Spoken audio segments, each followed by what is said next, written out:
안녕하십니까. 여러분 반갑습니다. 지난주에 질문 시간을 저희가 처음에 갖기로 했는데요. 좋은 질문들을 주셔서 감사하고, 제가 지난주에 말씀드렸을 때 이렇게 손을 들고 질문하기 어려우시면 이제 질문 용지를 사용해달라 부탁을 드렸는데, 세 분이 이제 좋은 질문들을 해 주셨어요. 그래서 제가 설교를 시작하기 전에 이 세 가지 문제에 대해서 간단히 말씀드리고 설교를 시작하도록 그렇게 하겠습니다. 첫 번째 질문은요, 이 다양함 속에서의 질서, 은사가 모든 하나님으로부터 온 것이고 또 더 나은 것도 더 나은 것도 없다고 하셨기에 교만할 수 없다고 하셨는데, 마지막에 질서를 설명하실 때는 은사의 경중이 있는 것처럼 이해가 되어서 혼란스럽습니다. 이렇게 말씀하셨는데요. 요 질문이 중요한 질문인데, 제가 이 본문 말씀을 좀 설교할 때 설명을 드리겠습니다만, 다음 주에 이 문제를 좀 다루도록 그렇게 할 것입니다. 그래서 요거는 이제 좀 질문하신 분 누구신지 잘 모르겠는데, 좀 섭섭하시면 다음 주 빠지지 마시고 꼭 교회를 오시면 그러면 좋겠습니다. 두 번째 질문과 세 번째 질문을 좀 다루려고 하는데요. 은사가 다양하여 공동 유익을 주기 위한 것이라고 하셨는데 왜 방언이나 예언, 능력, 생사 등등 신비주의적인 것에 많이 집중하시고 또 우려하며 문제를 제시하시는지요? 또 연이어서 최근 읽은 다른 불이란 그 책 저자 목사님은 은사 중지론을 말씀하셨는데 목사님께서는 어떻게 생각하시는지요? 이것도 이제 중요한 문제라고 생각을 합니다. 왜 이 방언이나 예언, 능력, 행사 등등 이 신비주의적인 것에 많이 이렇게 집중을 하면서 또 거기에 대해서 이제 우려하고 문제를 제시하시는지 질문하셨는데, 어떤 면에서 이것은 제 생각이 아니고 사도 바울께서 이제 생각하고 계시는 것입니다. 그렇죠? 이 다음 주와 이제 그 다음 주에 본문 말씀 우리가 보면 알겠지만 사도 바울이 특별히 이 방언하는 문제에 대해서 굉장히 많은 말씀을 하고 계세요. 그러니까 이게 중요한 이슈이기 때문에 그런 것이거든요. 그래서 이거 제 생각에 중요하다고 얘기해서 말씀드리는 것이 아니고, 하나님께서 바울 사도를 통해서 성경에서 이 교회에서 이제 방언하는 문제를 어떻게 생각할 것인가 이렇게 굉장히 집중적으로 다루고 있기 때문에 이 문제를 좀 다뤄야 될 거라 생각이 되고, 두 번째로 이제 그 신비주의적인 것들, 이 방언을 이렇게 한다든지 또는 하나님으로부터 어떤 그 계시를 받았다고 하든지, 신유의 은사가 있다고 하든지, 이런 것에 이제 우리가 왜 이렇게 많이 집중하고 염려를 하시는가 이렇게 질문하셨는데, 어떤 면에서는 그럴 수밖에 없습니다. 왜냐하면 이런 문제들이 이제 교회에서 이 굉장히 많은 혼란을 가져오고, 여기에 대해서 이제 우리가 어떻게 접근해야 될 것인지에 대해서 교회가 분명하게 이야기하지 아니하기 때문에 그냥 많은 교우 여러분들이 그저 들리는 소리에 의해서 또는 자기 개인의 어떤 경험이나 체험을 통해서 자기 신학적인 생각을 이렇게 갖추게 되시는 경우를 많이 보게 되는데, 이제 그런 면에서 우리가 이번 이 기회를 통하여 바울 사도께서 성경을 통하여 이 문제를 우리가 어떻게 바라봐야 될 것인가 하는 것을 잘 정리하는 일이 이제 굉장히 중요하다고 생각을 합니다. 근데 이제 여기에 덧붙여서 이 은사 중지론에 대해서 이제 질문을 하셨는데, 여러분 이런 거 들어보셨는지 모르겠습니다. 영어로 이제 cessationism이다 이렇게 해가지고, 기본적으로 이제 어떤 생각이냐 하면 더 이상 하나님께서 교회에 어떤 그 특별한 은사를 허락하지 않으신다. 그래서 이제 교회에서는 이 사람들이 흔히 이야기하는 어떤 그 특별한 은사들, 이런 것이 이제 교회에 더 이상 존재하지 않는다 하는 이런 그 얘기를 말하는 것입니다. 특히 이제 제가 이 책을 가지고 왔는데 잘 보이시는지 모르겠습니다만 영어로 이제 그 strange fire 이렇게 해가지고 이것이 이제 한국어로는 그 다른 불이라 이렇게 이제 번역이 되어 있습니다. 그 존 맥카터 주니어라는 목사님께서 미국 목사님이신데 이제 그분이 쓰신 책인데요. 이분이 이제 그 미국에서 굉장히 큰 교회를 목회를 하고 계시고 또 일반적으로 이제 그 복음주의 진영에서 굉장히 영향력이 있으신 그런 목사님으로 이렇게 이제 대충 이해되시는 그런 분입니다. 근데 이분이 이제 여기에서 이 책을 통해서 하시고자 하는 말씀은 뭐냐면, 여기 이제 부제가 이렇게 있습니다만, the danger of offending the Holy Spirit with counterfeit worship. 그래서 이 거짓된 예배를 통하여 성령을 거스리는 그 일의 그 위험성에 대해서 이제 이야기한다 이렇게 얘기하신 것입니다. 이분이 이 책을 통해서 하시려고 하신 말씀 중에 기본적인 그 포인트는 뭐냐면, 현대 교회가 어떤 은사주의 교회의 신학의 영향에 의해서 굉장히 많은 그 혼란 속에 있고, 그 혼란의 결과로 인하여 특히 이 은사의 문제를 생각하는 데 있어서 굉장히 비성경적인 생각을 가지게 되었고, 그 중에 하나가 이 어떤 그 신비주의적인 이런 그 은사에 굉장히 의존하고 거기에 몰두하는 일이다. 근데 이분의 그 주장에 의하면 하나님께서 더 이상 그러한 것들을 이제 교회에 허락하지 않으신다. 이게 이제 그 중지가 되었다 하는 그런 입장을 가지고 계신 것입니다. 제가 이제 이 존 맥카서 주니어 목사님의 어떤 그 기본적인 신학적 성향이나 이분의 가르침에 대해서 굉장히 존경하는 마음이 있고 동의하는 부분이 굉장히 많이 있는데요.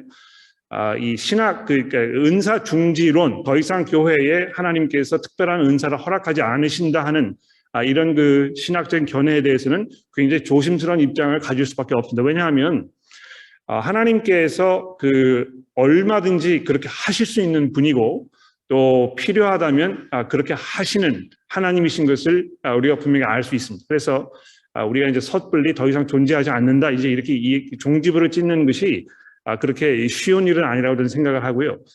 은사 중지론을 이야기하시는 분들 중에 이제 가장 기본적인 그 신학적 이유는 뭐냐 하면 하나님께서 초대교회에 이 은사들을 허락하셨을 때에 이것이 아직 그 성경이 완성되어 있는 때가 아니었기 때문에 그 사도들의 어떤 그 복음 증거의 그 가치성, 그의 그 진실성, 그들의 어떤 그 권위, 이런 것들을 하나님께서 뒷받침해 주시기 위해서 이런 그 놀라운 어떤 그 능력들을 통하여 이 사도들의 증거를 더 무게감 있게 하신 것이다. 근데 이제 성경이 완성되었기 때문에 더 이상 어떤 그 특별한 그 특별 계시를 통해서 하나님께서 교회에 말씀하시지 않으시기 때문에 이 교회에서 어떤 그 특별한 은사들이 더 이상 필요하지 않게 되었다, 이제 이렇게 주장을 많이 하십니다. 그러나 그 성령께서 지금도 교회 안에서 성도들의 삶 속에 아주 강하게 역사하고 계시고, 또 제가 이렇게 돌아보았을 때도 우리 교회 안에서 정말 하나님의 은혜 가운데에서 굉장히 많은 어떤 그 은사의 체험이라든지 이런 거 하고 계시는 분들 제가 알고 있기 때문에 이렇게 딱 종지부를 찍어가지고 더 이상 은사가 존재하지 않고 하나님께서 그렇게 하지 않으신다 이야기하는 것은 조금 너무 앞서가신 것이 아닌가, 저는 이제 그렇게 생각을 합니다. 우리가 본문을 살펴보면서 이 문제에 대해서 좀 더 깊이 생각해 보도록 그렇게 하겠습니다. 제가 지난주에 말씀드릴 때 이제 오늘도 역시 질문 시간을 좀 가질 예정에 있는데요. 손을 들어서 질문하셔도 좋겠고, 그게 조금 어려우시면 질문을 하기 이전에 그 안내위원 여러분들께서 이 질문 용지가 필요하신 분들에게 용지를 나눠드릴 테니까 손을 좀 들어주시면 그러면 질문 용지를 드리도록 그렇게 하겠습니다. 자, 서로 너무 길어졌는데 기도하고 시작하도록 하겠습니다. 기도하겠습니다. 하나님 아버지, 감사합니다. 이제 다시 저희가 고린도전서 후반부의 말씀을 집중해 보려고 하오니 주의 성령께서 저희를 도와주셔서 잘 집중하고 또 몸과 마음과 생각을 잘 열어 하나님의 말씀에 집중할 수 있도록 저희를 도와주옵소서. 오늘 예수 그리스도의 이름으로 간절히 기도합니다. 아멘. 원래 이제 설교 본문을 12장 12절에서 30절까지로 제가 정했었는데요. 생각을 하면 할수록 27절에서 끊고 28절부터 나머지 13장 전체를 이제 한 묶음으로 이렇게 하는 것이 좋겠다는 생각이 들어서 오늘 제가 설교를 27절까지만 다루겠다고 미리 말씀을 드리도록 하겠습니다. 자, 제가 주중에 이 구글로 인체 해부학을 검색을 해보니까 보통 사람의 몸의 위치에 따라서 몸을 9개의 구분으로 나누는 걸 제가 알게 되었습니다. 이 머리와 목, 가슴, 복부, 골반, 등, 둔부, 그리고 심장에서 가장 멀리 떨어져 있는 손과 발, 뭐 이렇게 해서 9가지로 이제 그 해부학에서 사람의 몸을 구분한다고 하는군요. 근데 그 9가지 부분들을 또 다시 세밀히 나누어서 이 의학을 공부해본 경험이 없는 이런 일반인들은 기억하기조차 어려운 그런 수십 가지 파트로 세분화되는 것을 우리가 알 수 있습니다. 정말 이런 모든 것들을 머릿속에 다 담아두시고 이것이 어떻게 서로 연결되고 작동하는지를 꿰뚫고 계시는 의사 선생님들에 대한 그 존경심이 갑자기 2배로 막 솟아오르는 그런 경험을 제가 한 것입니다. 그 와중에 새삼 느끼게 된 것은요, 이 지체의 이런 그 수많은 부분들이 각기 생김새도 다르고 또 맡은 역할도 다릅니다만 정말 정교하게 기가 막히게 서로 연결되어 있고 아주 절묘하게 서로 작용하여 사람이 생각하고 숨쉬고 움직이도록 하나님께서 만드셨다는 것입니다. 교회 여러분도 아시겠습니다만 제가 3년 전에 그 심장에 승모판 재건 수술을 받았는데요. 이 승모판이라는 것은 아시다시피 심장 내부에서 이제 피가 한 방향으로 이렇게 흐를 수 있도록 제어하는 어떤 역할을 하는 일종의 그 잠금 장치, 이렇게 생각할 수가 있겠습니다. 크기가 이제 뭐 20cm 동전밖에 되지 않는 그 사이즈밖에 되지 않는 그런 근육입니다만, 이것이 제대로 작동을 하지 않았을 때 사람의 생명에 치명적인 손상이 갈 수 있다고 이렇게 하는군요. 이 승모판이 작동하는 거를 이제 이 검색을 해보면 사람의 심장이 얼마나 기가 막히게 구성되어 있고 또 서로 연결되어서 한치의 오차도 없이 아주 정교하게 만들어져 있는 어떤 그 스위스의 그 고급 시계처럼 돌아가고 있는지 감탄할 수밖에 없는 것입니다. 근데 바울 사도가 이제 이런 점들을 염두에 두면서 12절에 뭐라고 말씀하고 있습니까? 이 그리스도의 몸도 그러하니라 이렇게 얘기하셨는데요. 여기 이제 그 그리스도의 몸도 그러하니라 이렇게 얘기했을 때는 예수께서 육신의 세상에서 이제 육신의 몸을 입고 계실 때 가지고 계셨던 그 몸, 그것이 그랬다는 의미로 쓴 것이 아니고 이 그리스도의 몸인 이 교회가 그렇다는 것을 지금 말씀하고 있는 것입니다. 제가 지금 이 자리를 돌아보았을 때도 각각 생김새와 성격, 걸어온 환경, 처해 있는 어떤 상황이 제각기인 교우 여러분들이 함께 여기 앉아 계시는 것입니다. 그렇죠? 여기가 근데 이제 잠시 멈추고 우리가 깊이 한번 생각해 보아야 할 점은, 이것이 너무 당연한 사실입니다만 우리가 이것을 쉽게 잊어버리게 되고 또 기억을 한다고 해도 그 중요성의 그 심각성을 받아들이지 않는 이런 그 문제점이 분명히 우리 가운데 있는 것 같습니다. 근데 우리 모두가 다 함께 그리스도의 몸을 이루고 있다는 이 사실이 얼마나 중요한 것인가, 오늘 잠시 한번 생각을 해보려고 합니다.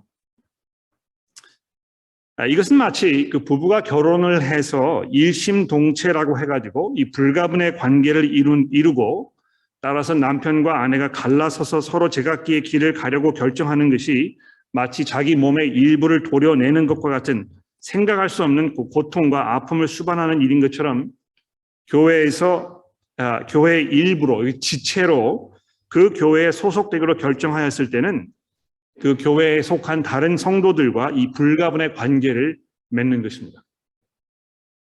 그러니까 이 그리스도의 몸이 되었다 이렇게 이야기했을 때 내가 그냥 그리스도와 어떤 특별한 관계 속에 들어가게 되는 것이 사실입니다만, 역시 마찬가지로 그 몸을 이루고 있는 다른 지체들과 또 역시 아주 각별한 관계를 맺게 된다는 것을 지금 말씀하고 있는 것입니다.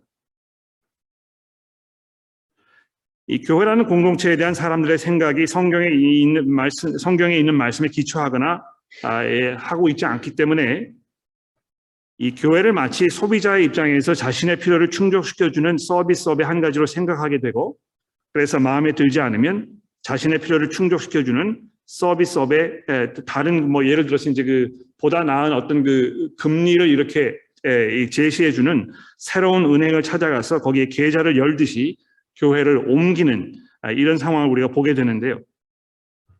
우리가 지교회로서 그리스도의 몸을 이루고 있다는 이 사도 바울의 말씀에 근거하여 나와 이 다른 교우들 간의 관계를 생각해 본다면, 교회에서 맺는 이 성도들 간의 이 인간 관계는 결혼 관계와 굉장히 비슷한 면이 많이 있는 것입니다. 한 몸이 된다는 것이 얼마나 중요한 사실인가, 이것을 우리가 생각해 보지 않을 수 없는 것입니다. 그러니까 오늘 이제 교회를 끝나고 나가셔서 우리가 어떤 시각으로 이 교회라는 것을 바라보고 있는지 식사하시면서 서로 나누어 보시고, 또 집으로 돌아가시면서 차 안에서 아내나 남편분과 함께 또 자녀들과 함께 이 그리스도의 몸을 이루고 있는 우리가 형제 자매들과 이 불가분의 관계에 과연 있다고 이야기할 수 있는지, 우리가 그런 식으로 서로를 대하고 있는지에 대해서 대화를 나눠보시는 게 굉장히 유익하지 않을까, 이렇게 생각을 해봅니다. 근데 그것도 사실 굉장히 놀라운 일인데요. 거기에서 끝나지 아니하고 13절에 더욱 놀라운 말씀을 하고 있습니다. 13절 말씀을 보십시오. 우리가 유대인이나 헬라인이나 종이나 자유인이나 다 한 성령으로 세례를 받아 한 몸이 되었고 또 한 성령을 마시게 하셨느니라. 자, 여기가 지금 우리가 하나라는 이 사실을 강조해서 말씀하고 있는데요. 더 나아가서 우리를 하나로 묶는 또 하나의 아주 중요한 이 영적 실체에 대해서 지금 사도 바울이 말씀하고 있는 것입니다. 즉 그리스도의 몸을 이루는 우리가 한 사람도 예외 없이 똑같이 모두 함께 성령을 체험한 사람들이라는 사실을 말씀하고 있는 것입니다. 여러분, 당시 이 유대인과 헬라인 또는 이 종과 자유인은요, 물과 기름이 섞일 수 없는 것처럼 두 부류에 딱 구별되어 있는 사람을 이렇게 말하는 그 구별 방법이었습니다. 마치 조선 시대의 이 상반과 양반과 상놈 이런 그 사회 구조 속에서 그 경계선을 이렇게 아무도 넘을 수 없던 것처럼 이렇게 사람들이 세상을 생각해 놓았던 것입니다. 유대인과 헬라인, 종과 자유인, 서로 섞일 수가 없는 것입니다. 그런데도 바울 사도가 아주 담대하게 사람이 예수를 구주로 고백하게 되었을 때 사회적 신분과 지위를 막론하고 모두 한 성령으로 세례를 받아 한 몸이 되었고 모두 다 함께 한 성령을 마셨다는 이 놀라운 사실을 선언하고 있는 것입니다. 그렇죠? 분명히 어떤 그 다른 점들이 있지만 그것보다 더 중요한 이 공통 분모가 있다는 사실을 선언하면서 아마 이런 면에서 이 복음이 선포되었을 때에 그 당시 그 사회에 적지 않은 파장을 일으켰으라고 생각해요. 유대인이나 헬란이나 다 하나다. 남자나 여자나 하나다. 또 종이나 또 뭐 자유인이나 그리스도 안에서 하나라고 이렇게 이야기했을 때 이것이 정말 놀라운 선언으로 사람들의 마음속에 다가섰을 것입니다. 이 그리스도인들은 누구나 똑같이 함께 한 성령을 체험한 것입니다. 이 성령을 체험하는 것을 일부 교회에서는 어떤 특정 부류의 사람들에게만 국한된 특별한 어떤 경험이라고 이렇게 오해하여 성령 세례를 받게 해달라고 기도하도록 성도들에게 적극 권장하는 것을 보게 되는 것입니다.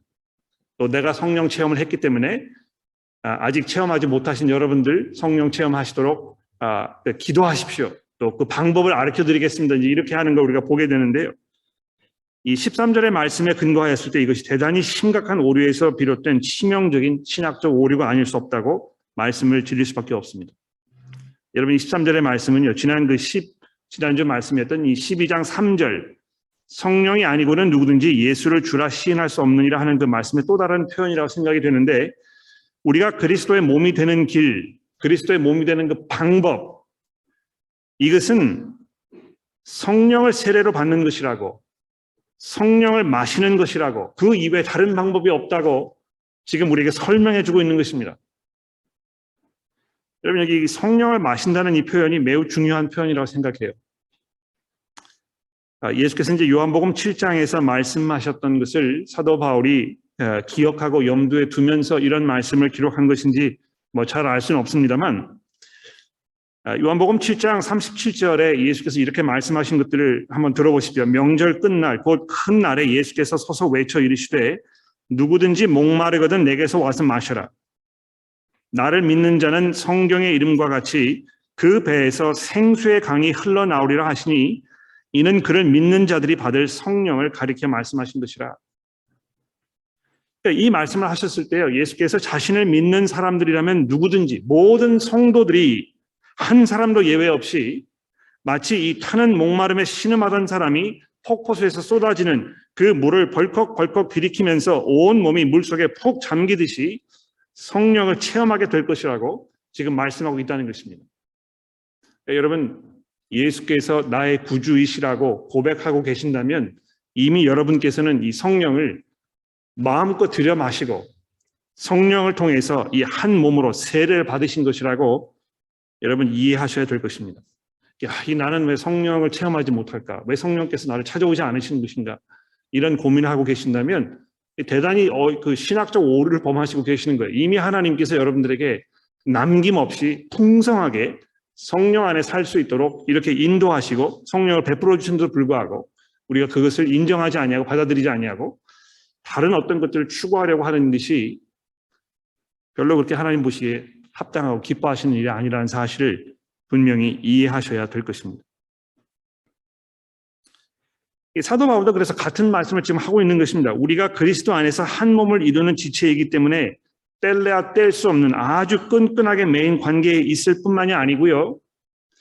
이 세상에 그 무엇보다도 중요한 한 가지 사실을 공유하고 있는, 그래서 이 핏줄보다 더 심오하게 서로 다른 사람을 하나로 묶어주는 그 무엇인가에 매여 있는, 그것을 품고 사는, 그래서 우리 가운데에서 어떤 그 다른 점들보다는 공통된 부분이 더 중요한 이런 존재들임을 우리에게 말씀해 주고 있는 것입니다. 바로 우리 안에 성령께서 함께 거하시고 계시기 때문에, 그래서 그것을 통하여 우리가 이 그리스도의 한 몸이 되었기 때문에 우리가 아주 특별한 관계 속에서 불가분의 관계를 누리며 살고 있다는 것입니다. 여러분, 이 그리스도의 복음이 얼마나 파워풀한 그런 능력입니까? 유대인과 헬라인을, 자유인과 종을, 남자와 여자를, 노인과 어린이를, 호주 사람과 한국 사람을 모두 하나로 묶어서 한 몸이 되게 하는 이 엄청난 능력이라는 것입니다. 이렇게 그리스도의 복음이 국경을 가로지르고 문화를 초월하며 시대를 뛰어넘는 것입니다. 한국 사람이 일본 사람과 어깨를 마주하고 하나가 되는 것을 세상은 기대하기 어려울 것입니다. 또 어떤 사람은 뭐 그러고 싶지도 않다 이렇게 얘기하실지도 모르겠어요. 이 인간의 심리에 깊이 뿌리박고 있는 인종차별주의적 성향은 어떤 그 법적 규제나 또 교육을 통한 계몽으로 고쳐지지 않습니다. 그렇지 않습니까? 아무리 공부를 열심히 해도 나와 다른 성향, 나는 다른 그 문화적 배경을 가지고 있는 사람과 이렇게 융화되고 거기에 하나를 느끼며 어떤 그 동지의식을 갖는 것이 그렇게 자연스러운 일이 아닙니다. 그러나 예수 그리스도의 복음을 통하여 예수를 주로 시인하는 사람들을 만나면 그 사람이 일본 사람이든지 중국 사람이든지 인도 사람이든지 상관없이 우리는 말로 표현하기 어려운 깊은 유대감을 갖게 되는 것입니다. 제가 호주 처음 와가지고요. 저희 아버님께서 운전하시는 차를 타고 멀리 그 브리스벤까지 갔다 온 적이 있어요. 12시간 운전해서 가가지고 거기 이제 브리스벤에 도착해서 5분 딱 이렇게 멈추고 바로 돌아왔습니다. 저희 아버지가 굉장히 성격이 급하신 분이었거든요. 그래서 5분 보시고 이제 됐다 가자 이렇게 해서 내려왔는데 그것도 뭐 기억이 많이 납니다만 그것보다 더 기억에 남는 것은 어느 지점에선가 잘 기억이 나지 않는데요. 저희가 이제 차에 기름이 떨어져가지고 기름을 넣으러 주차장에 들어갔는데 그때는 이제 그 기름 넣어주시는 분이 이렇게 계셨어요. 그 주차장에. 근데 그분이 오셔가지고 기름을 이렇게 넣어주시는데 나이가 지긋하신 어떤 그 호주 노인분이셨는데요. 저희 차 앞에 이렇게 성경책이 이렇게 있었는데요. 그걸 이렇게 보시더니 한국말로 되어 있는 성경책이었습니다만 이게 성경책이라는 걸 알아보셨던 것 같아요. 그래서 그분이 저에게 나도 이 책을 사랑한다 이렇게 이야기를 하셨습니다. 근데 그때 그 호주 사람에 대해서 느끼고 있던 어떤 그 두려움이 있었는데요. 영어를 잘 못하기 때문에 이 사람이 나한테 말을 걸면 어떨까 뭐 이런 그 두려움이 있었는데 그분이 하셨던 그 이야기를 들으면서 다른 사람에게 느끼지 못했던 어떤 그 푸근함, 깊은 유대감 이런 걸 제가 느꼈던 거 지금도 기억이 납니다. 우리 교회가 다문화 교회입니다. 그렇지 물론 뭐 11시 반 회중은 이제 한국 회중입니다만 우리 교회가 다른 문화권에서 다른 어떤 그 언어를 가지고 있는 여러 교우 여러분들이 함께 몸담고 있는 이런 교회인데 글쎄 뭐 우리가 이제 그 예전부터 이 단일 민족이라는 거를 너무 강조를 해왔기 때문에 다른 민족 사람들과 이렇게 관계를 맺고 어떤 그 교류를 갖는 일에 대해서 굉장히 어려움을 많이 타시는 것 같아요. 물론 이것이 이제 그 어떤 그 언어의 장벽 때문에 느끼는 그 이질감, 쉽게 넘어서기 어려운 이런 그 장벽임에 분명합니다. 어떤 면에서는 이것이 약간의 그 일종의 두려움으로 작용하는 것 같아요. 다른 사람이 나를 보았을 때 내가 어떻게 평가될까? 특히 내가 자유롭게 나의 어떤 그 생각이나 그 느낌, 감정 이런 것들을 쉽게 이렇게 표현하기 어려울 때 다른 사람이 나를 어떻게 볼까? 얼마나 나를 형편없는 사람으로 볼까 하는 어떤 이런 염려가 있어서 그 한국 사람이 아닌 사람들과 이렇게 교류하는 거 굉장히 꺼려하게 됩니다. 물론 그것이 충분히 이해가 될 수 있어요. 그렇죠? 뭐 저도 사실 영어가 아닌 다른 언어를 이렇게 하시는 분 만나게 되면 그분과 관계를 맺는 것이 굉장히 어렵습니다. 그러나 우리가 한 가지 분명히 기억해야 될 것은 성도들 사이에서는 다른 점보다 같은 점이 훨씬 더 많다는 것입니다. 그렇죠? 우리가 성령을 하나로 소유하고 있고, 그래서 비록 이 의사소통이 충분히 원활하게 이루어지지 않는다고 하여도 그것을 뛰어넘는 더 깊은 공통성이 분명히 우리 가운데 있다는 것입니다. 그래서 어떻게 하겠다는 것인가? 이렇게 물어보실 수 있겠는데요. 적어도 제가 생각하기에는 성도들, 다른 회중에 있는 성도들을 만났을 때, 또 언어가 이렇게 쉽게 전달되지 않을 때 우리가 너무 이렇게 움츠려 들거나 또 그거를 회피하는 그럴 필요는 없다고 생각합니다. 우리가 충분히 언어에 문제가 있다는 걸 서로 이해하고 있고, 그래서 어떤 그 다른 점들보다는 우리가 함께 한 하나님, 한 예수 그리스도의 복음을 우리가 믿고 고백하고 있다는 사실을 우리가 기억하는 일이 더 중요하지 않을까 이렇게 생각을 합니다. 자, 근데 이제 이 사실을 바탕으로 해서 사도 바울이 보다 집중적으로 이 목양적 차원에서 아주 중대한 신학적 포인트가 이 교회 안에서 우리 생활에 대하여 의미하는 바를 두 가지로 나누어서 이제 우리에게 15절부터 설명을 해주고 있습니다. 제가 주보에 이제 이걸 설명해 드렸는데 15절부터 20절에 보시면 나는 이 교회를 떠나고 싶어라고 느끼고 생각하고 있는 이들에게 또 그런 분들에 관하여 아주 중요한 사실을 말씀하고 있습니다. 15절 말씀 보십시오. 만일 발이 이르되 나는 손이 아니니 몸에 붙지 아니하였다 할지라도 이로써 몸에 붙지 아니한 것이 아니요 또 귀가 이르되 나는 눈이 아니니 몸에 붙지 아니하였다 할지라도 이로써 몸에 붙지 아니한 것이 아니다. 여기 나는 몸에 붙지 아니하였다라고 생각하시는 이들에 대해서 이 두 가지 예를 들어 설명하고 있지 않습니까? 그렇죠? 발이 자기 자신의 처지를 돌아보면서 자기가 몸의 제일 밑부분에서 온갖 굳은 일을 도맡아 하면서 먼지를 다 뒤집어 쓰고 또 올려다보니 손이 보이는데 손이 그렇게 부러울 수가 없는 것입니다. 온 몸이 손이 아니면 음식을 먹을 수 없을 뿐만이 아니라 중요한 사람을 만났을 때에도 만나서 악수를 할 때에도 손이 그 역할을 다 도맡아 한단 말이죠. 그렇게 부러울 수가 없는 것입니다. 나도 손이 한번 되어봤으면 좋겠다. 근데 바울 사도가 강조하려는 것은요, 이렇게 생각하고 느끼는 것이 얼마나 어처구니 없는 상황인가를 지적하는 것인데 의외로 이런 어처구니 없는 생각이 사실 꽤나 자주 우리들의 마음을 어지럽힌다는 사실입니다. 나는 이 교회에서 별로 중요한 사람이 아니야. 내가 할 수 있는 일이 한정되어 있기 때문에 나는 별로 소용이 없는 사람인 것 같아. 또는 내 존재감이 사람들에게 도무지 인식이 되지 않는 것 같아. 내가 하는 이야기, 내 생각, 내 주장 이런 것에 대해서 귀를 기울이는 사람도 별로 없고 내가 아무리 이야기하여 봐야 이것이 교회에서 어떤 영향력을 미치지 못하는 것 같고 그래서 이제 난 모르겠다.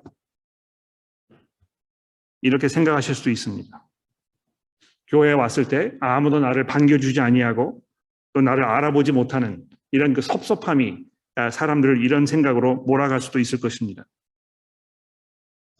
근데 어떤 면에서 이렇게 느끼고 생각하는 것이 당연하다는 거 충분히 이해가 돼요. 왜냐하면 우리가 이런 사고 방식에 매우 익숙해 있는 그런 사회 속에 살고 있기 때문에 그렇습니다. 무슨 말인가 하면 우리가 살고 있는 이 사회는요, 그 사람의 가치를 그 사람의 사회적 기여도에 근거해서 측정하는데 매우 익숙합니다. 그 사람이 얼마나 중요한 사람인가는 그 사람이 무슨 일을 하고 있는가, 이 사람이 얼마나 영향력 있는 사람인가, 무슨 직장에 다니고 있는가 이런 것으로 정해버리기 때문에 그렇습니다. 그래서 부모님들이 이 길을 쓰고 자녀를 공부시켜가지고 좋은 대학에 들어가서 좋은 직장에 다니게 하는데 그 목을 매는 이유가 바로 여기 있는 것 아닙니까? 반면에 학업 성적이 뛰어나지 아니하고 내세울 만한 직장에 다니지 않는 사람 자식을 두고 있으면 이 자식 농사에 실패했다고 자책하시는 이런 분들을 종종 보게 됩니다. 게다가 자녀가 어떤 정신적, 신체적 결함을 안고 태어나서 장애인으로라도 살아야 하는 이런 상황에 있게 되면 그것을 굉장히 수치스럽게 생각하고 그 자녀의 존재 자체를 감추고 싶어하는 심리가 강하게 작용하기도 하는 것입니다. 그러니까 일종의 어떤 그 공리주의적 utilitarianism 이런 생각이 이제 아주 강하게 장벽을 하고 있는 것인데요. 한 사람의 존재 가치가 그 사람이 다른 사람의 이익과 행복을 늘리는데 얼마나 기여할 수 있는지를 근거로 하여 그 유용성을 기준으로 판단하는 굉장히 이 위험한 이 접근 방식으로 삶을 바라보는 것입니다. 그러니까 이 사람이 뭐 사회적으로 별로 기여할 수 없는 것도 가치가 없는 사람이면 존재하지 않아도 돼. 그래서 유스네이셔 그렇죠? 이런 걸 생각하게 되고 또 많은 어떤 그 장애를 안고 있는 사람은 사회적으로 큰 부담이 되기 때문에 빨리 이 생을 마감하도록 도와주는 것이 사회의 어떤 그 공리에 이익이 되는 일이다. 이렇게 이제 주장을 하는 것입니다. 굉장히 위험하고 어처구니 없는 그런 발상이 아닐 수 없습니다. 교회 안에서도 이제 그런 생각이 존재하고 있어요. 내가 뭐 이 교회에서 별 할 수 있는 일도 없고, 내가 별로 이렇게 중요한 사람으로 여겨지지도 아니하고, 그래서 나는 존재 가치가 없고, 나는 차라리 다른 데 가는 게 더 나을지도 모르겠다. 근데 이런 그 생각에 대하여 사도 바울이 어떻게 반론을 제기하고 있습니다. 17절 말씀해 보십시오. 만일 온 몸이 눈이면 듣는 곳이 어디며 온 몸이 듣는 곳이면 냄새 맡는 곳이 어디냐? 즉 중요하지 아니하고 필요하지 않은 지체는 교회에 존재하지 않는다는 것입니다. 내가 어떤 사람이든지 무슨 은사를 가지고 있든지 가지고 있지 않든지 간에 내가 교회의 지체가 되었을 때 교회가 나를 필요로 하기 때문에 하나님께서 나를 이곳에 있게 하셨다는 것입니다. 물론 내 존재의 필요 여부가 금방 눈에 발견되지 않을지도 모릅니다. 그러나 바울 사도께서 여기 말씀하고 계신 것은 분명히 우리 모두가 각각 그 맡은 역할이 있고 또 그 지체들의 각각 맡은 역할이 우리가 교회로서 그리스도의 몸으로서 존재하는데 매우 결정적인 이런 역할을 하고 있다는 사실이라는 것입니다. 무엇보다도 이 18절의 말씀이 아주 결정적인 것 같아요. 그러나 18절에 보십시오. 이제 하나님이 그 원하시는 대로 지체를 각각 몸에 두셨으니, 제가 이 설교 요약지 2번, B번에다가 하나님의 뜻에 따라 지교회의 일원이 된 것입니다. 이렇게 이제 적어 드렸는데요. 이것이 사실입니다. 이 대단히 중요한 어떤 그 신학적 이해라고 생각해요. 내가 지금 속해 있는 이 지교회에 적을 두고 있는 것은 결코 우연이 아니라는 것입니다. 하나님께서 생각이 있으셔서 인도하신 것입니다. 물론 그 어떤 교회를 갈 것인가 결정을 할 때에 심사숙고하고 또 기도하면서 결정해서 내린 여러분들의 생각이겠습니다만 그 과정을 통해서 하나님께서 그 교회에 필요한 지체로 우리를 이 자리에 함께 있도록 하셨다는 이 사실이 얼마나 놀라운 일입니까? 자, 이제 그렇게 말했을 때 그럼 도대체 하나님께서 왜 나를 이 교회에 있게 하신 것인가 이렇게 질문하게 되실 것 같아요. 나에게 뭘 기대하시는가? 내게 주신 은사가 무엇이길래 나를 여기에 있게 한 것인가? 이렇게 생각하면서 이제 내가 가지고 있는 은사가 무엇인지 고민하기 시작하실 것 같아요. 아무리 생각해봐도 내가 가지고 있는 은사가 뭐 별로 대단하지 않은 것 같고, 그런데 그렇게 생각하지 마시고요. 교회가 필요로 하는 것이 무엇인지를 생각해 보십시오. 그러니까 이 생각의 전환을 가지고 오시면 금방 그 해야 할 일들이 눈에 보이실 거예요. 그러니까 내가 지금 무슨 은사를 가지고 있는가, 내가 사용할 수 있는 은사가 무엇일까, 그거를 발견하기 이전까지는 꼼짝하지 아니하고 움직이지 않는 그런 삶을 살지 마시고 이 교회가 지금 필요로 하는 부분이 무엇인가, 무엇이 부족한가, 정말 교회의 공동 이익을 위하여 우리가 해야 할 중요한 일이 무엇인가, 이걸 생각해 보시고 그게 발견되었을 때 여러분이 가서 해보시면 되는 것입니다. 그렇죠? 근데 가서 그 필요한 그 부분을 채울 수 있으면 그 여러분의 은사인 것입니다. 그렇죠? 그런데 그렇지 않을 때 내가 눈에 보이는 어떤 그 부족한 부분이 분명히 있어서 내가 가서 그걸 이제 해보려고 이렇게 했지만 내 수고와 기도와 노력에도 불구하고 그게 채워지지 않을 때 그럼 뭐 분명히 이건 내 은사가 아니구나 알 수 있는 것이죠. 그렇죠? 다른 일을 하시면 되는 것입니다. 또 그 일이 채워질 수 있도록 하나님께 기도하고 다른 분이 그 은사를 채울 수 있도록 우리가 돌아보는 일이 우리의 일상생활의 모습이어야 되지 않을까 이렇게 생각을 하는 것입니다. 이것과 반해서 21절부터는요, 전혀 다른 그 생각을 가지고 계시는 분에 대해서 말씀하고 있습니다. 즉, 홀로 신앙생활을 할 수 있다고 생각하는 분에 대하여 말씀하고 있는 것입니다. 여러분, 21절의 말씀을 보십시오. 눈이 손더러 내가 너를 쓸데없다 하거나 또한 머리가 발더러 내가 너를 쓸데없다 하지 못하리라. 이거 뭐 너무 당연한 일입니다만 사실 이러한 생각도 교회 안에서 성도들의 마음 가운데 얼마나 만연해 있는지 우리가 생각해 볼 필요 있습니다. 그러니까 어떻게 이게 드러나느냐 하면 다른 사람이 없어도 얼마든지 나 혼자 믿음 생활을 잘 할 수 있다고 생각하는 것입니다. 그러니까 아예 뭐 이 교회에 나오는 일을 포기하셨거나 교회를 나오더라도 다른 사람과의 어떤 그 접촉 교제를 아주 그 극소수화시키고 그래서 그냥 뭐 이 교회 참석하고 곧바로 사라져 버리시고 이렇게 되는 경우가 있다는 것은 왜 그런 것입니까? 내가 신앙생활을 하는 데 있어서 이건 하나님과 나만의 그 관계이지 이것에 어떤 다른 사람의 영향력, 그들의 어떤 그 존재 이것이 별로 나에게 도움되지 않는다고 생각하는 것입니다. 오히려 이 다른 사람과 섞이고 얽힐수록 이것이 더 나에게 큰 짐으로 다가오고 내가 감당해야 할 부분이 더 많아지기 때문에 내가 신경 쓰고 원치 아니하고 나는 그냥 내 할 일, 내 신앙생활, 내 믿음 여기에만 집중하겠다고 생각하는 것입니다. 그러나 눈이 결코 손들어 내가 너를 쓸모없이 생각한다. 이렇게 말할 수 없지 않습니까? 근데 오히려 거기에서 더 나아가서요. 이 22절부터 24절 말씀을 보십시오. 이 굉장히 중요한 말씀인 것 같아요.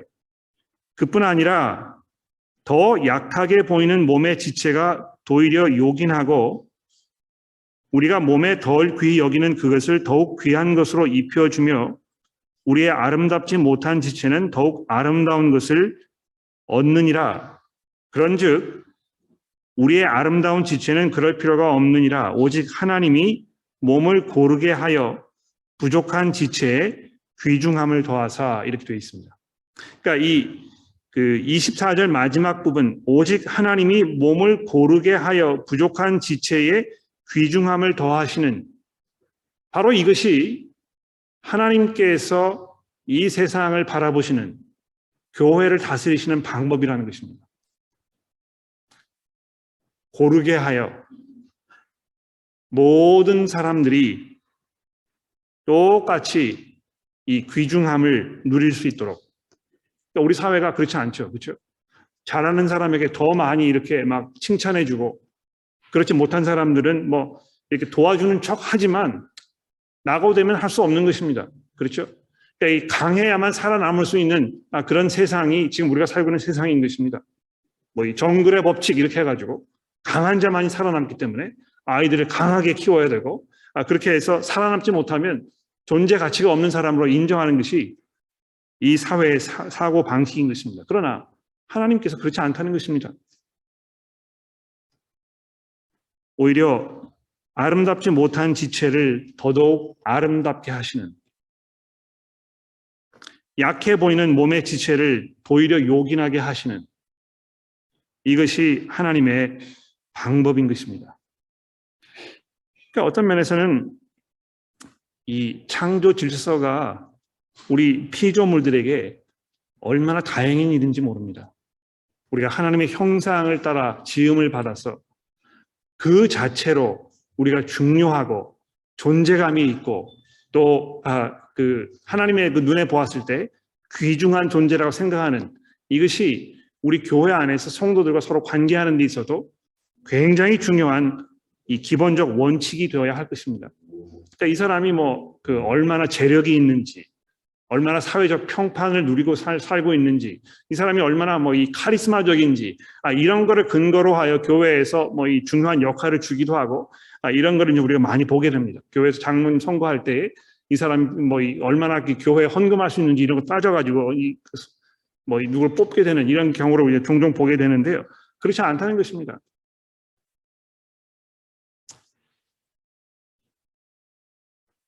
하나님께서 이 부족한 지체에 귀중함을 더하시기 때문에 25절 말씀해 보십시오. 몸 가운데에서 분쟁이 없고 오히려 서로 지체가 같이 돌보게 하셨느니라 이렇게 되어 있습니다. 고린도 교회 안에 얼마나 분쟁이 많이 있었습니까? 예. 여러분 이 고린도전서 앞부분이 이야기하고 있는 이 세례 문제를 한번 생각해 보십시오. 이런 성경 가지고 계시니까 고린도전서 1장으로 좀 돌아가 보시겠어요? 굉장히 중요한 말씀인 것 같아요. 고린도전서 이제 1장에 보시면 10절 말씀부터 제가 좀 읽겠습니다. 형제들아, 내가 우리 주 예수 그리스도의 이름으로 너희를 권하노니 모두가 같은 말을 하고 너희 가운데 분쟁이 없이 같은 마음과 같은 뜻으로 온전히 합하라. 내 형제들아, 글로의 집의 편에 너희에 대한 말이 내게 들리니 곧 너희 가운데 분쟁이 있다는 것이라. 내가 이것을 말하거니와 너희가 각각 이르되 나는 사울에게, 나는 아볼로에게, 나는 게바에게, 나는 그리스도에게 속한 자라 한다는 것이니 그리스도가 어찌 나뉘었느냐? 바울이 너희를 위하여 십자가에 못 박혔으며 바울의 이름으로 너희가 세례를 받았느냐? 나는 그리스도와 가요 외에는 너희 중에 아무에게도 내가 세례를 베푸지 아니한 것을 감사하노니 이는 아무도 나의 이름으로 세례를 받았다 말하지 못하게 하려 함이니라. 또 내가 스데바나 집 사람에게 세례를 베풀었고 그 외에 다른 누구에게도 세례를 베풀었는지 알지 못하노라. 그리스도께서 나를 보내심은 세례를 베풀게 하려 하심이 아니요 오직 복음을 전하게 하려 하심이로되 말의 지혜로 하지 아니함은 그리스도의 십자가가 헛되지 않게 하려 함이라. 여러분 이 교회 안에서요 지금 내가 누구에게 세례를 받았는가, 그러니까 누가 나의 선생인가, 내가 지금 누구를 따르고 있는가, 내가 누구의 줄에 서 있는가, 이런 문제로 인해서 이 고린도 교회 안에 분쟁이 일어났다는 것입니다. 야, 이 목사님을 따라가야 내 그 신앙이 이렇게 확 자라고, 또 저 목사님을 따라가야 내가 이 교회에서 어떤 중요한 그 위치에 차리할 수 있고, 뭐 이런 생각들이 교회 안에서 굉장히 많이 이 분쟁을 일으켰던 것이 분명한 것입니다.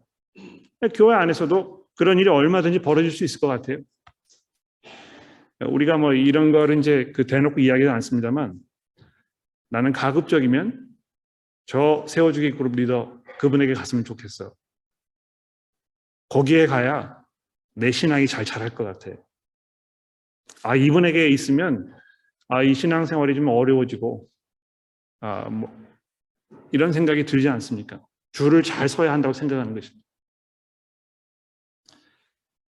그런데 바로 그런 것이 몸 가운데에서 분쟁을 일으키는 가장 기본적이고 또 보편적인 그런 문제가 아닙니까? 하나님께서 우리를 한 몸이 되게 하셔서 한 성령을 누리고 그 안에서 다툼이 없이 분쟁이 없이 부족한 지체에 더 귀중함을 주시는 이런 하나님이신데도 불구하고 우리가 그렇게 하지 못한다면 교회로서의 역할을 제대로 감당하지 못하는 것이 분명할 것입니다. 이 고린도전서의 말씀을 우리가 돌아보면서 이 교회의 어떤 그 상황, 형편, 우리가 지금까지 해왔던 이런 일들을 돌아보지 않을 수 없습니다. 우리가 정말 성경 말씀에 의거하여 우리의 이 교회 생활을 잘 이렇게 꾸려가고 있는지, 우리가 변화되어야 할 부분은 없는지, 이런 거를 심각하게 우리가 생각하고 또 질문 시간에 질문해보고 서로 대화 속에서 서로 얘기해보고 문제가 발견되었을 때 우리가 이걸 회피하지 아니하고 이것을 드러내서 시정하려고 하는 어떤 그 회개의 기회를 갖는 이런 것이 얼마나 중요한 일인지 모르겠습니다. 그래서 26절, 27절에 이렇게 결론이 맺어지고 있지 않습니까? 만일 한 지체가 고통을 받으면 모든 지체가 함께 고통을 받고 한 지체가 영광을 얻으면 모든 지체가 함께 즐거워하느니라. 이 분쟁의 여지가 없는 것입니다. 시기하고 또 원망하는 이런 일이 없는 것입니다. 왜 그렇습니까? 우리가 그리스도 안에서 한 형제이고 한 몸이기 때문에 다른 형제가 영광을 얻었을 때 이것이 모든 사람들의 기쁨이라는 것을 우리가 함께 누리는 이것이 얼마나 아름답고 귀한 그런 모습입니까? 너희가 그리스도의 몸이요 각 지체의 부분이라 하는 이것이 아주 보편적이고 뭐 평범한 그런 진리인 것 같습니다만 이것이 이 교회 안에서 우리 삶의 모습에 적용해 보았을 때 굉장히 심각한 아주 구체적인 이런 많은 문제들을 우리 앞에 던져주고 있다는 것을 말씀드리려고 하는 것입니다. 자, 이제 그 질문 시간을 좀 가져보려고 하는데요. 아까도 말씀드렸습니다만 혹시 그 질문을 하기 원하시는데 질문 용지를 사용하기 원하시는 분 계시면 좀 손을 들어주시면 좋겠고요. 그렇지 않으신 분들은 뭐 질문 손을 들어서 한두 문제 정도만 제가 질문을 받도록 그렇게 해보겠습니다. 근데 질문을 하기 전에 오늘 설교를 들으시고 나서 여러분이 그 생각하셨던 것들 중에 기억에 남으시는 게 어떤 게 있으신지 옆에 있는 분들과 함께 잠깐 서로 나누는 그런 시간을 가져보고요. 그리고 나서 제가 질문을 한두 가지 정도 받아보도록 그렇게 하겠습니다. 옆에 계신 분과 함께 잠깐 나눔의 시간을 가져보시겠습니까? 어떤 게 많이 기억에 나셨는지 한번 나누어 보십시오.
네, 시간이 많이 지나갑니다만 한두 문제 정도만 다뤄보도록 하겠습니다. 질문이 있으시면 손을 들어서 좀 표현해 주시고요. 질문 용지가 필요하셔도 손을 들어주시면 용지 나눠드리도록 하겠습니다.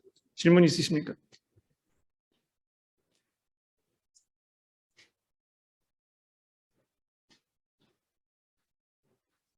네, 안 계시면 한 분 계시는데, 예, 우리 강영님 교수님 질문을 하기 원하시는데. 네, 먼저 설교 감사드리고요. 이거는 제 질문이 아니고 지난주에 저희 세워주기 그룹에 모였을 때 한 자매님이 이제 질문하셨던 건데, 왜냐면 오늘 12장 13절 말씀에 한 성령으로 세례를 받아 한 몸이 되었고 또 다 한 성령을 마시게 하셨느니라.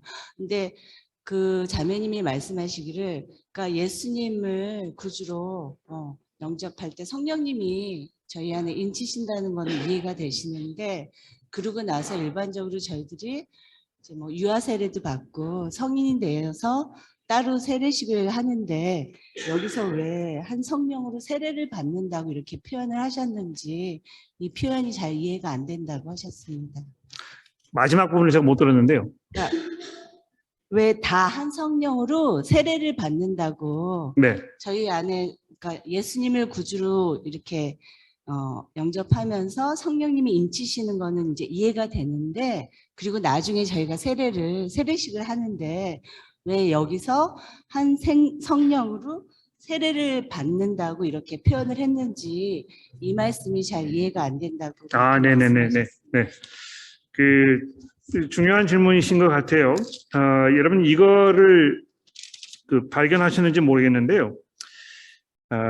고린도전서 10장 말씀을 잠깐 좀 보시겠습니까? 10장 1절에 보시면 1절과 2절에 보시면 아마 여러분이 미처 생각해보지 못했던 아주 이상한 그런 표현이 여기 들어 있습니다. 보십시오. 형제들아, 나는 너희가 알지 못하기를 원치 아니하노니 우리 조상들이 다 구름 아래에 있고 바다 가운데로 지나며 모세에게 속하여 다 구름과 바다에서 세례를 받고 이렇게 되어 있습니다.